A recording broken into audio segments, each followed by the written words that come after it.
But one thing, sir, you have to accept this. This might sound really harsh, but we South Indians have changed the way you look at cinema, sir, for Bollywood also. Because you guys were stuck in making films for Bandra and Juhu, but now we, Triple R, Bahubali, Animal, No, you're wrong there. Yeah. It's Jawan, you guys. these kind of change your version. No, of no, it. no. It's not. Sir, after Mughal Azam, you used Bahubali and Triple R, which were Telugu films. No, no, but you see, You never said a Hindi film name after Mughal Azam. well, Me you too. see, when I was talking, आपको कभी इस तरीके से feeling आई है कि यार बाप को मत सिखा, ऐसी फीलिंग आई है? या फिर आपको ऐसा लगता है कि यार कोई कुछ कह रहा होगा, फीडबैक दे रहा होगा तो अच्छी बात है, सुन लो, अच्छी बात है? ऐसी आपको कुछ फीलिंग आएगी अगर आप गलती से भी ये वाला इंटरव्यू या फिर एक डिस्कशन जो था प्रोड्यूसर राउंड टेबल गलाटा प्लस के ऊपर आया, ये देखा हो, आपने सुना हो, तो आपको ये फीलिंग आएगी, आपका मन कभी इधर जाएगा कभी उधर जाएगा कि एक तो बाप को मत सिखा, और दूसरा ऐसा आएगा कि यार don't teach papa how to you know what, और दूसरा आपको ये फीलिंग आएगी कि अगर यार कोई कुछ कह रहा है तो कहीं ना कहीं से इसका ओरिजिन पॉइंट तो हुआ ही होगा। तो भारद्वाज रंजन हुआ suppose to be the mediator, वो थे, और बहुत सारी कॉन्वर्सेशन चल रही थी जिसके अंदर एक्टर्स जो हैं वो अपनी बात बोल रहे थे कि कैसे फिल्म्स चेंज हो रही हैं, प्रोड्यूसर्स अपनी बात बोल रहे थे, ज़्यादातर प्रोड्यूसर्स ही थे, डायरेक्टर्स अपनी बात बोल रहे थे, और साथ साथ में एग्जिबिटर्स का आज के डेट में क्या व्यू पॉइंट है कि किस तरीके की फिल्में बननी चाहिए ताकि वो कम से कम बिजली के बिल तो दे पाएँ, उनके समोसे इतने महंगे क्यों होते चले जा रहे हैं। ये सब कॉन्वर्सेशन ठीक ठाक ही चल रही थी कि अचानक से वामसी साहब एरोगेंट तरीके से एक पैर के ऊपर एक पैर रख के बोलते कि जी ये बात तो आपको एग्री करनी होगी बोनी कपूर साहब कि हमने आपको सिखा दिया कि किस तरीके से आपको अपनी मूवीज़ को बनाना चाहिए, नहीं तो ये RRR और पुष्पा 2 जैसी जो सेलिब्रेटेड मूवी हैं, टेंट पोल टाइप की मूवीज़ हैं, इन्होंने देखो कितना बिजनेस कर लिया, अदरवाइज़ आप तो क्या बना पाते थे। तो उन्होंने बोला कि मैं नाम ले तो रहा हूँ, तो उन्होंने बोला आपने तो मुगल आजम के बाद कोई नाम ही नहीं लिया, जैसे उसके बाद कोई मूवी हिट ही नहीं हुई। ये मेरे ख्याल से जो नागा वामसी हैं या फिर बहुत सारे साउथ इंडियंस हैं, इनको एक अलग तरीके की एरोगेंस भी आ चुकी है। आप यूट्यूब के ऊपर जाओगे, आप कहीं साउथ में हो जाओगे और गलती से हिंदी बोलने लगोगे तो आपको बोलेगा कि आप मेरे को मेरी ही लैंग्वेज में बात करो, नहीं तो मत करो, वो इंग्लिश में आपसे बात करने लग जाएगा। ऐसा ये क्यों करते हैं, क्या इन्फेरिटी कॉम्प्लेक्स है, ये मुझे तो नहीं पता, ये सब लोगों ने विटनेस किया, और बहुत सारे हम्बल लोग भी होंगे, मैं उनकी बात नहीं कर रहा हूँ, ज़्यादातर हम्बल ही होंगे, लेकिन ऐसे केसेस जो होते हैं एक्सट्रीम वाले वही सामने आते हैं। जब आप इस इंटरव्यू को सुनोगे तो वही आपको दो फीलिंग आएंगी, एक तो यार don't teach papa how to whatever, and second feeling आएगी कि यार कोई कुछ कह रहा है तो शायद उसके पीछे क्या सच्चाई होगी। तो अगर बहुत न्यूट्रल व्यू पॉइंट से अगर देखा जाए तो डोंट टीच वाली बात भी सही है कि मेरे को मत सिखा। मतलब अभी भी सबसे ज़्यादा पॉपुलर जो है वो बॉलीवुड है, और ऐसा नहीं है कि 2 पिक्चरें चल गई तो उसके बाद आप मतलब सर पे नाचना शुरू कर दो। दूसरी बात ये हो जाती है कि आप अगर कोई फीडबैक आ रहा है और कोई तरीके की जो फिल्म्स हैं वो चल रही हैं आज की डेट में, तो कहीं तो कोई चीज़ होगी जो बॉलीवुड या हिंदी सिनेमा नहीं कर रहा होगा। But the way you deliver that thing also makes a lot of impact. If you sound very arrogant while saying that, you know what, we taught you, so who the fuck are you is the obvious reply that you will get, right? और क्योंकि हमने कभी किसी को सिखाने की कोशिश नहीं करी, हम अपना काम ही कर रहे थे। राजा मौली साहब को भी ज़बरदस्ती के कंपैरिजन में ज़रूर घुसना होता है। वो बोलते हैं कि जी प्रभास जो है ऋतिक रोशन से बेटर है, everybody knows who is a better actor, तो it's a tight slap on his face. Mahesh Babu को लगता है नोबडी कैन अफोर्ड हिम, पहले एक्टिंग तो सीख ले फिर उसके बाद हम अफोर्ड भी कर लेंगे तुमको। नानी को भी कुछ लगता है, इधर उधर से उठे हुए लोग भी बोलना शुरू कर देते हैं। लेकिन आई थिंक जो हम्बल लोग होते हैं वो डिफरेंट तरीके से बिहेव करते हैं। जैसे मार्को का मैं इंटरव्यू सुन रहा था, इसके अंदर उन्नी कृष्ण साहब कहते हैं यार हमने तो एक सिंपल सी सोबर सी फिल्म बनाई, हमने सारी पिक्चरें देखी, हमने एनिमल देखी, हमने किल देखी, हमने साउथ की बहुत सारी पिक्चरें देखी, और उसके बाद मैं तो जब बॉलीवुड के अंदर पिक्चर रिलीज़ कर रहा था मैं तो सिर्फ यही चाह रहा था कि यार मैं तो ऋतिक से मिल लूँ। So he is just acting like a fan boy saying that we have seen a lot, that's a biggest industry, it's known for some reasons, गाने बहुत पॉपुलर हो जाते हैं, लोग बहुत पॉपुलर हो जाते हैं, the way we present cinema is slightly different था अब तक, अभी नहीं है, क्योंकि एक डिफरेंस आना शुरू हो गया जो हमें समझना होगा। एक है चीप क्रिंज मास, और एक होता था किसी ज़माने में कि आपने मसाला मूवी बनाई है। आपने ये टर्म सुना होगा, अब ये टर्म यूज़ नहीं होता कि आपने मसाला पिक्चर बनाई है। तो बॉलीवुड में होता था यार आप ना कंटेंट ड्रिवन मूवी थोड़ी सी कम बनाते हो, मसाला पिक्चरें ज़्यादा बनाते हो। कभी चीज़ सुना होगा आपने 10-15 साल पहले, जो मसाला पिक्चरें होती थी उसके अंदर हीरो होता था और उसका भाई होता था, बीच में दीवार हो जाती थी, एक पुलिस इंस्पेक्टर बन जाता था और एक बन जाता था डॉन, उस तरीके की चीज़ें होनी शुरू हो जाती थी। बट ये जो नया चीज़ आई है ना, मास के नाम पे कुछ भी नहीं, कि मैं ऐसे पैर घुमा बनवाऊंगा और बवंडर आ जाएगा, ठीक है। उसके बाद मैं सिर्फ कोई एक काली माता की ड्रेस पहन लूँगा, उसके बाद मुझे सब माफ़ है, उसके बाद मुझे कुछ मत पूछना। चाहे एक मूवी पहले तक मैं निकम्मा निकारा इंसान था, उसके बाद सब लोग मेरा नाम जो है मेरे नाम से सब लोग जानने लग जाएंगे, अपने आप को भी। पहले आप कौन हो पुष्पा जी, हमें नहीं जानते, अचानक से लोग ये जानने लग जाएंगे कि भाई ये मैं पुष्पा भाव का ड्राइवर, मैं पुष्पा भाव की बहू। अचानक से ऐसा क्या हुआ? सिर्फ इतना ही डिफरेंस आया कि पुष्पा भाव ने पार्ट 2 में सबको ज़्यादा पैसे देने शुरू कर दिए, तो दैट इज्जत is like kind of bot. But people will not apply their brain because they're moving away from what a masala celebrated movie was to mass which has got zero logic, and almost it goes to a cringe level wherein your nail is slightly bigger and you would scratch your ear with it। तो ये सब होने लग गया। अब यहाँ से कहाँ कहाँ ये हाथ जाएगा ये पता नहीं है।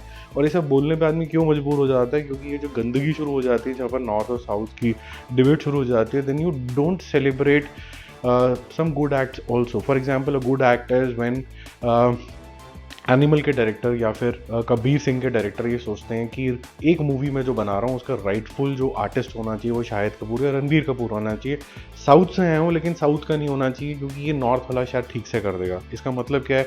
One Indian is thinking about the content at large and the rightful casting for the same. अब वो दोबारा से एक पिक्चर बना रहे हैं, वो बोल रहे हैं नहीं ये दोनों ठीक नहीं बैठेंगे, प्रभास ठीक बैठेगा इसके लिए।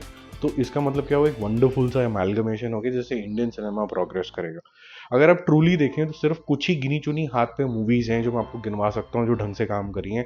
Baahubali 1 and 2 comes at the top for sure in terms of जिसे ट्रूली मसाला पिक्चर बोला जा सकता है, नॉट ए मासी क्रिंज। और जिस तरीके से इसका एक्शन दिखाया गया है, जिस तरीके से इसके 3D यूज़ हुए हैं, ये और अपने आप में एक अच्छा सा इंस्टीट्यूशन है, क्लास है जिसको आप सीख सकते हो। ऐसे ही 2.0 जो मूवी आई थी वो मुझे बहुत अच्छी लगी थी, फ्यूचरिस्टिक थी, शंकर की मूवी थी। ऐसे राजा मौली ने ही बाहुबली बनाई है और आप पता नहीं कैसे RRR बनाई, मतलब काफ़ी पैथेटिक थी वो। PS1 वो amazing, PS2 amazing, Jailer amazing, Kaithi amazing, 777 Charlie amazing. आप विक्रम की बात करें, कैथी की बात करें, महाराजा जो अभी मूवी ने चाइना में बहुत अच्छा बिजनेस की, ये अच्छी मूवी है। और फिर संदीप रेड्डी वांगा की मूवीज़ जो अच्छी हैं, बट जिसको बोलने में लोगों को शायद थोड़ी सी घबराहट होनी शुरू हो जाएगी और उनसे बोला नहीं जाएगा। What did we saw in Devara? Crap, RRR super crap, गधा घोड़ा एक ही जगह जा रहा है, सिर्फ ज़बरदस्ती की सेलिब्रेशन और मार्केटिंग होती चली जा रही है। वो डायरेक्टर खुद अपने मुंह से बोल रहा है कि यार मेरे को तो एक्शन कराने में मज़ा आ रहा है, मैंने सारे एक्शन जहाँ जहाँ भी जोड़ सकता था जोड़ दिए। एक हीरो इंट्रोड्यूस हो गया, दूसरा हीरो इंट्रोड्यूस हो गया, तीसरा उनका मिलने का भी इंट्रोडक्शन हो गया। So actually thinking just elevation, ताकि आप पब्लिक को सिर्फ एक ड्रामा दिखा पाओ। Now people are liking this thing, that's not the point. The point is again the difference between what is cheap cringe mass versus masala. Masala is getting lost. फिर Pushpa 1 brilliant again, Pushpa 2 super crap, I've given my feedback many a times। KGF 1 they started off well, KGF 2 this guy actually becomes a rebel to that extent कि वो जाके बोल देता है कि मैं parliament में घुस जाता हूँ और मैं सीधा प्रधानमंत्री को चैलेंज कर देता हूँ। मतलब ये हमारे को ओके है, ठीक है। सलार के पास तो कोई स्टोरी ही नहीं थी, काली पिक्चर, और ऊपर से बस स्लो मोशन। जो पिक्चर एक्चुअली में अगर आप नॉर्मल रन टाइम में चलाओ तो 1.5 घंटे में खत्म हो जाए, वो स्लो मोशन की वजह से 3 घंटे में खत्म होती है। Kanguva, Martin, Kabzaa, you know what is the outcome of those movies and there are many of those kinds. तो आपने गिनी चुनी हाथ में दे ली, उसके बाद आपके पास एक ढंग की थोड़ी सी कहीं से मार्को आ जाती है जिसको स्क्रीन नहीं मिल पाते, not because of Hindi cinema, not because this Pushpa has taken most of the mind space. बीच में फिर एक कल्कि आ जाती है जो आपको थोड़ा सा स्पार्क देती है, जिसके अंदर आपको मसाला दिखता है, अच्छी चीज़ें दिखती हैं। यहाँ पर आपको कोई चीज़ क्रिंज या फिर मास के फॉर्म में नहीं दिखाई जाती है, मसाला दिखाया जाता है जिसमें राइटफुल इमोशंस होते हैं, मसाला होता है, हर चीज़ का इंग्रेडिएंट्स बहुत अच्छे। Masala is never deemed, but masala is mass is deemed, cringe of course, cheap is always डीमीड।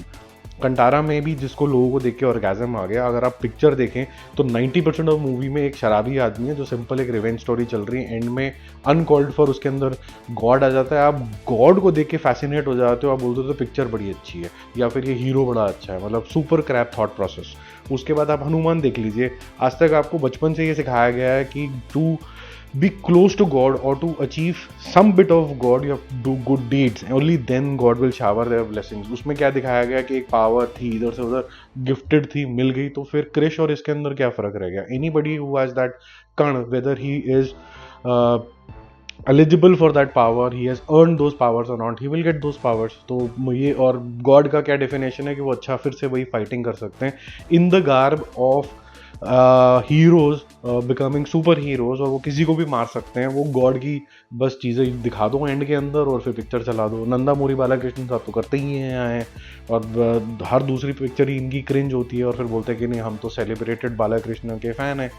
तो आपको खुद को डिसाइड करना है कि आप क्रिंज चीप क्या बनाते हो और मसाला क्या बनाते हो, उसकी डेफिनेशन के अंदर कंफ्यूज हो जाते हो, और कोई एक आधी चीज़ आपको दिखनी शुरू हो जाती है तो आप बोल दो तो सब ठीक है। अब ऐसा आपको क्या पुष्पा में दिख गया, ऐसा क्या आपने सीख देख लिया कि जो आदमी पब्लिकली सब औरतों के सामने मूतने लग गया है, that is fine with you, ये सब चीज़ें आपको ओके हैं।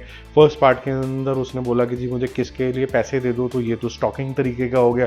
सेकेंड पार्ट में वो बड़ा ही दिखा दिया कि भाई ये स्टॉकिंग वाला पॉइंट हमारे को नहीं ठीक बैठा तो हम इसको करेक्शन में करने बैठ जाएंगे, और पिक्चर के लिए हमने एक फ़ोटो के लिए मैंने इतने बड़े बड़ी चीज़ें कर लिए।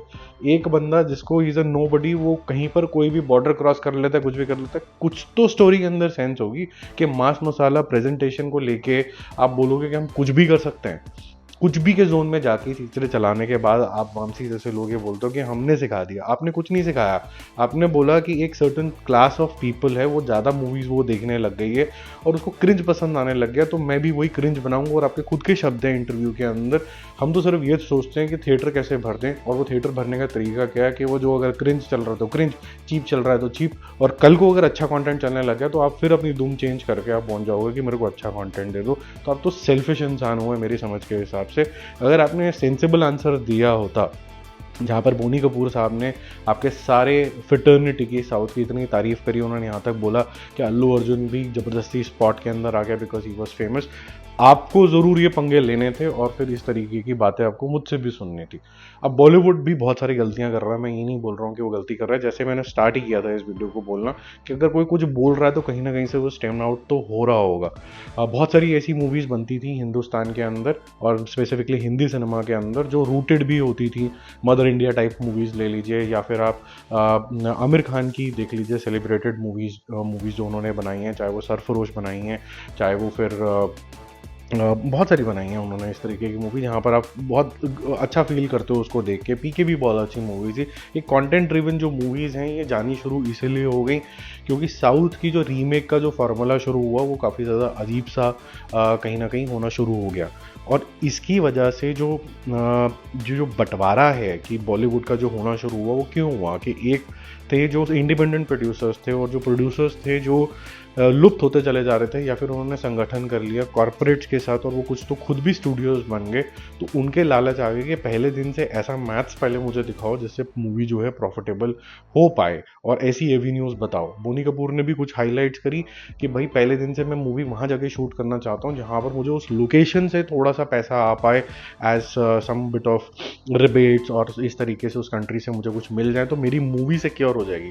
तो जब ऐसी बातें शुरू हो जाएंगी तो आपकी क्रिएटिविटी जो होती है थोड़ी सी कॉम्प्रोमाइज़ होनी कहीं ना कहीं शुरू हो जाती हैं। तो मेरे ख्याल से ये जो चीज़ है, एक तो लैक ऑफ यूनिटी और ये जो रीमेक्स का जो मामला इन्होंने शुरू कर दिया वो बुझाता जा रहा है, अच्छी बात है, लेकिन ये चीज़ें हैं। क्या कंटेंट बेकार है? बिल्कुल भी नहीं, बिल्कुल ऐसा नहीं कह सकते हैं कि बॉलीवुड का कंटेंट जो ओरिजिनल आ रहा है वो बेकार है। स्त्री वगैरह देख लीजिए, गदर देख लीजिए, पठान देख लीजिए, जवान देख लीजिए, ये सारी जो कंटेंट है ये अच्छे कंटेंट है। क्या हम प्रेजेंटेशन टॉप नॉच कर रहे हैं कि नहीं कर रहे हैं? I think the answer is no. What people wants today is that if you are not in the zone of cringe masala mass और ये जो जिसको स्पेसिफिकली चीप बोला जाता है, अगर आपको मसाला भी बनाना है तो मुझे एलिवेशन पूरा टॉप नॉच चाहिए, तभी मैं थिएटर में 1000 रुपये की टिकट खर्च करने जाऊंगा, क्योंकि इतनी महंगी हो गई है टिकट। मुझे सिर्फ एंटरटेनमेंट के लिए जाना है। और ऑफ लेटली हमने देख लिया कि अगर कोई पिक्चर अप्रिशिएट भी होती है बिकॉज ऑफ इट्स कंटेंट, वो 100 करोड़ से ज़्यादा नहीं कर पाती है। और जो पिक्चर मास मसाला टाइप की जोन के अंदर चली जाती है वो पहले दिन ही 200-300 करोड़ पे ओपन हो जाती है। तो वही अगर नंबर्स आपके ड्राइव कर रहा है तो आप वैसी ही पिक्चरें बनाओगे। एक और व्यू पॉइंट है मेरा इसके ऊपर, बॉलीवुड जो इंडिया के अंदर बहुत ज़्यादा पॉपुलर हुआ था, ऑल पार्ट्स ऑफ इंडिया और आउटसाइड, उसमें बहुत ज़्यादा इंपॉर्टेंट रोल था दो चीज़ों का, एक तो सॉन्ग्स और दूसरे थे कुछ इस तरीके के आर्टिस्ट जिनसे नज़र नहीं हटती थी। फॉर एग्जाम्पल जो मैं कहने की कोशिश कर रहा हूँ, शाहरुख खान हो तो बिगेस्ट लवर, या फिर आप संजय दत्त के ले लीजिए तो मैचो मैन, आप अक्षय कुमार को ले लीजिए, इस तरीके के आर्टिस्ट कुछ हुआ करते थे जो किसी रूम के अंदर जाते थे तो वो कहीं ना कहीं आदमी लगते थे और उनका एक व्यू पॉइंट होता था चीज़ों को लेके, और उनके गाने बहुत ज़्यादा सुपर्ब होते थे, उनके डायलॉग्स बहुत अच्छे तरीके से करते थे। डायलॉग्स की बहुत मेजर कमी हो गई है जिससे हीरोइज्म खत्म होता चला जा रहा है। अगर आपके डायलॉग्स नहीं याद रहेंगे तो आप भी बिल्कुल भुलवा दिए जाओगे। यही सारे के सारे टॉप नॉच एक्टर्स अगर आप ले लें, इनके गाने भी नहीं चलें, तो अगर गाने नहीं चलेंगे तो पिक्चर की शेल्फ लाइफ जो होती है वो थोड़ी छोटी होती है, और जो गाने की शेल्फ लाइफ होती है वो बड़ी होती है, तो वो जो शेल्फ लाइफ खत्म होनी शुरू हो जाती है। और लास्ट चीज़ मैं ये बोलूँगा कि कहीं ना कहीं आप एक चीज़ को इग्नोर कर रहे हैं कि किसी इंडस्ट्री को गिराते हैं और किसी के लिए अगर जगह बनाते हैं उसके लिए फॉल प्ले होते ही होते हैं। सिकंदर के केस में बड़ा क्लियर हुआ है कि मूवी चाहे वो रीमेक है कि नहीं है, उसके लिए टारगेटेड तरीके की नेगेटिविटी वाले कैंपेन शुरू हो गए। ऊपर से जो हिंदी सिनेमा वाले लोग हैं वो भी बड़े बेवकूफ़ हैं, उनको समझ में नहीं आता कि ये जो फंडिंग होती है कि एक शाहरुख खान का फ़ैन है, एक सलमान खान का फ़ैन है, ये जो दोनों फ़ैन क्लब्स हैं इनकी फंडिंग भी कहीं ना कहीं ऐसे इंडस्ट्री से आती है जिससे फ़ायदा जो होता है बॉलीवुड को नहीं होता, किसी और को हो जाता है। ये सोचते हैं कि डिवाइड करो और मज़े लो, और वो लैंग्वेज जो यूज़ कर रहे हैं साउथ के कुछ लोग, वहाँ से बड़ा क्लियरली एविडेंट आ रहा है। अब मैं ये सब चीज़ें बातें बोल के आप मुझे बोल दोगे कि तो साउथ का बड़ा ज़बरदस्त हेटर है। अगर मैं साउथ का हेटर होता तो मुझे कल्कि पसंद नहीं आती, अगर मैं साउथ का हेटर होता तो मुझे विक्रम पसंद नहीं आती, बाहुबली भी पसंद नहीं आती, सेम डायरेक्टर की जिसकी मुझे RRR पसंद नहीं आई है, मुझे PS नहीं पसंद आती, पोन्नियन सेल्वन नहीं पसंद आती, मुझे जेलर नहीं पसंद आती, मुझे वो पसंद नहीं आता जो क्रिंज होता है। तो मेरे चैनल के ऊपर हम कोशिश यही करते हैं जो अच्छा कंटेंट है उसके बारे में बात करें। इवन हिंदी कंटेंट के अंदर भी जो चीज़ नहीं समझ में आती बड़ी ओपनली हम बोलते हैं कि हमें स्त्री 2 समझ में आई, या फिर सेलिब्रेटेड मूवी जवान समझ में आई, कुछ मूवी नहीं समझ में आई, ये कैसे चल गई भगवान जाने। जैसे फॉर एग्जांपल मैंने बोला मेरे को भूल भुलैया 3 नहीं समझ में आई, इसके अंदर काफ़ी ज़्यादा अजीब तरीके का बिल्डअप था, बिल्कुल ही कॉपीड तरीके की अक्षय कुमार की एक्टिंग थी। एंड में अगेन आपने इतना ज़्यादा हाई ऑन इमोशन पे इसको छोड़ दिया तो वो याद रह जाता है एंडिंग वाला, और वो उससे आपकी एसोसिएशन बन गई। तो ये जो चीज़ें हैं ये हम बड़ी ओपनली रखते हैं, ऐसा नहीं है कि किसी एक को टारगेट कर लिया। अगर टारगेट ही करना होता तो फिर हम बोलते हैं कि सारी की साउथ मूवीज़ जो हैं वो क्रिंज हैं, ऐसा नहीं हुआ है बिल्कुल भी। और बहुत सारी ऐसी मूवीज़ हैं जो हमने बहुत तारीफ़ करी है। ऐसे ही बस कोशिश यही है मूवी शूवी के ऊपर कि हम मूवी को सेलिब्रेट करें, एक्टर्स को ना सेलिब्रेट करें, मूवी मेकर्स को सेलिब्रेट ना करें। जो कंटेंट इवेंचुअली आ जाता है, जो हमें मूव करता है, जो हिट करता है, उसके पीछे तो हमें नाम नहीं पता ना, वो तो किरदार हैं, उन्हीं को सिर्फ सेलिब्रेट करें। और मेरी दुआ है और मेरी जो विश यही है कि जो लोग इस चैनल के ऊपर आएँ, एसोसिएट होते हैं, जो लोग लाइक करते हैं, जो मूवी शूवियंस बन जाते हैं, सब्सक्राइबर्स बन जाते हैं, वो वही लोग हों जो सिर्फ सिनेमा से कंसर्न रखते हैं, ये पॉलिटिक्स से और इससे नहीं रखते हैं, लेकिन इतने अवेयर ज़रूर हैं कि क्रैप को क्रैप बोलने का दम रखते हो। जिनके पास ये दम नहीं है, भक्ति करनी है कि जी अल्लू अर्जुन की कोई पिक्चर आ गया वो कुछ भी कर दे तो मेरे को भक्ति ही करनी है, मैं कुछ फीडबैक ही नहीं दे सकता। कार्तिक आर्यन ने अगर अच्छी पिक्चर कर दी तो बुरी पिक्चर कर दी तो फिर बुरी को मैं बोल ही नहीं सकता। So for Shahrukh Khan and Salman Khan. अब किसी का भाई किसी की जान के अंदर बोला ही ना कि भाई क्या कर रहे थे ये सब, तो ऐसा तो नहीं कि भक्ति शुरू हो गई वहाँ पर। तो जो भक्ति वाले लोग हैं वो तो I don't think this channel is meant for them. People who really love cinema most welcome. And अपनी तरफ से ये कोशिश रहेगी कि अगर एक इंडस्ट्री को इतनी गिराने की कोशिश करी जा रही है, जो मैंने कल भी बोला था, कुछ 100 मैं शॉर्ट वीडियोस बनाऊंगा to reignite inspire Hindi cinema, people who are dead, who are not thinking that much. उनके ही क्षेत्र से जो क्रिएटिविटी आई थी, ऐसी कौन सी 100 फिल्में थी जो डेफिनेटली काम भी करी थिएटर के ऊपर, कोई रीमेक भी नहीं थी, और कहीं ना कोई अलग तरीके की छाप छोड़ के आई, चाहे वो एक्टिंग ले लीजिए, डायरेक्शन ले लीजिए, स्क्रीन प्ले ले लीजिए, या फिर मल्टी स्टार कास्ट ले लीजिए, जो आज के टाइम के अंदर थोड़ी सी कम हो जाती है और लोगों को लगता है कि हमें इनसिक्योरिटी हो रही है। कोई भी एक ऐसा डिमेंशन जो एक टॉकिंग पॉइंट बन सकता है, ऐसी 100 फिल्मों के ऊपर बात करेंगे। हमारा जो हिंदी सिनेमा है वो तो वैसे भी काफ़ी रिच है, पता नहीं कितने सालों से है, बट 100 साल की सेलिब्रेशन तो आराम से हो सकती है। Bye bye.